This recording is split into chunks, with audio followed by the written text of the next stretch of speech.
पहले जो किसान विधेयक पार्लियामेंट के दोनों सदनों से जो पास हुआ है, देश में पहली बार अगर किसी सरकार ने हिम्मत किया और किसानों के हित में, तो वो श्री नरेंद्र भाई मोदी की सरकार है। नरेंद्र भाई मोदी जी के मार्गदर्शन में पहली बार जो सरकार ने आते ही कहा है कि हमारी सरकार गरीबों के लिए और ऐसे किसानों के हित की सरकार है। मोदी जी ने 2014 में ही उसकी पृष्ठभूमि तैयार की थी और आपने देखा कि किसानों की आय 2022 तक दुगनी हो, उसके लिए पूरा प्रयास लगातार चल रहा था। हम जानते हैं किसानों का जो दर्द है, किसानों की जो पीड़ा है, उससे मैं स्वयं अवगत हूं। मैं एक सभ्रा किसान का बेटा हूं। मैं बचपन में भी जब मैं विद्यालय में पढ़ा करता था तो उस समय अपने खेतों में पिताजी के साथ जाया करता था। हम सब लोग खेतों के अंदर जब धान की कटनी होती थी, धान कट करके जब बोझा बन जाता था तो खेतों में कुछ छूट जाते थे, जिसको हम लोग लोढ़ा लोढ़ने की बात करते हैं।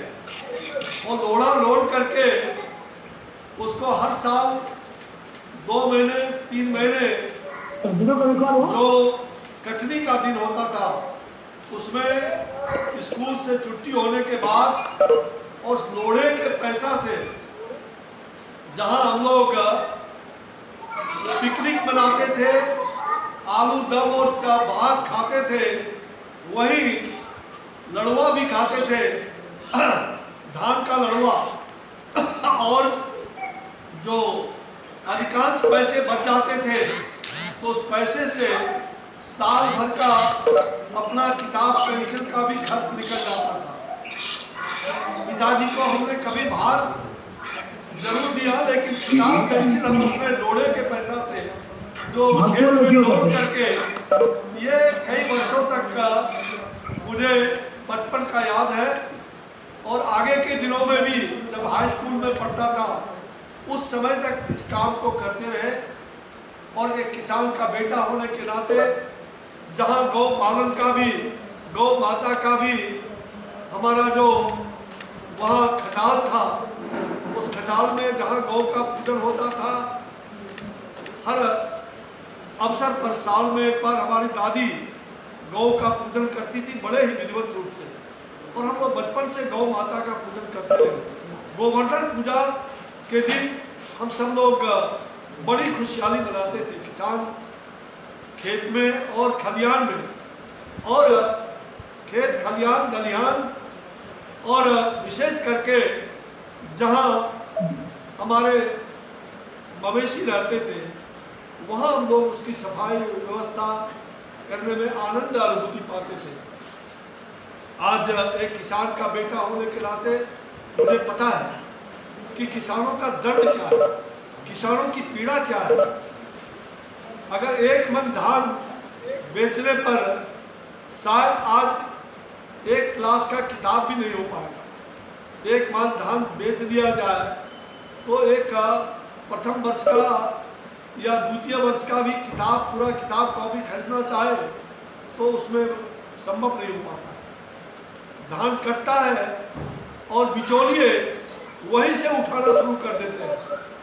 किसानों का वहीं से बिचौलिया प्रारंभ हो जाता है और वो लोग बहुत कम भाव में उससे किसान से धान खरीद करके और उनके खलिहान से वहीं से उठा करके और बड़े बड़े मंडी में चले जाते हैं। उनको सही दाम नहीं मिल पाता। जो भारत सरकार ने समर्थन मूल्य भी उन्होंने तय किया था, क्योंकि वो पहले ही फसल के साथ वो फसल कटते ही वो समाप्त हो जाता था और किसान पूरी तरह से ठगे जाते रहे। चाहे वो बिहार का किसान हो चाहे वो पंजाब का किसान हो, चाहे वो हरियाणा का किसान हो, चाहे देश के किसी कोने का किसान, उत्तर प्रदेश से लेके दक्षिण भारत का किसान हो, किसानों का दर्द, किसानों की पीड़ा, चूंकि किसान, हम कभी भी अपने को अगर इंजीनियर बन गए, डॉक्टर बन गए, अच्छे जज बन गए, वकील बन गए, पदाधिकारी बन गए, हम अपना परिचय उसी से कराते हैं। हम इंजीनियर हैं, हम डॉक्टर हैं, हम पैसे से परिचय कराते हैं, लेकिन ये कोई नहीं कहता है कि हम किसान हैं। 70% से भी ज्यादा आबादी इस देश के अंदर और राज्य में, बिहार में किसान है।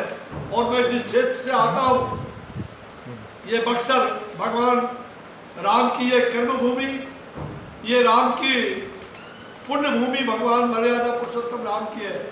सतयुग काल से सिद्धाश्रम की भूमि से हम सभी जानते हैं, जहाँ ऋषि मुनि तपस्या करने आते थे। और बाद के पुराणों में जो उदित है सिद्धाश्रम की भूमि, और बाद के दिनों में ये व्याघ्रसर और कई नामों से जानते रहे। और आज का वो ऐतिहासिक बक्सर है, बैटल ऑफ फील्ड जिसको कहते हैं, बक्सर का वो क्रांति का मैदान, चौसा का वो चौसा की लड़ाई, ये पूरे विश्व विख्यात है।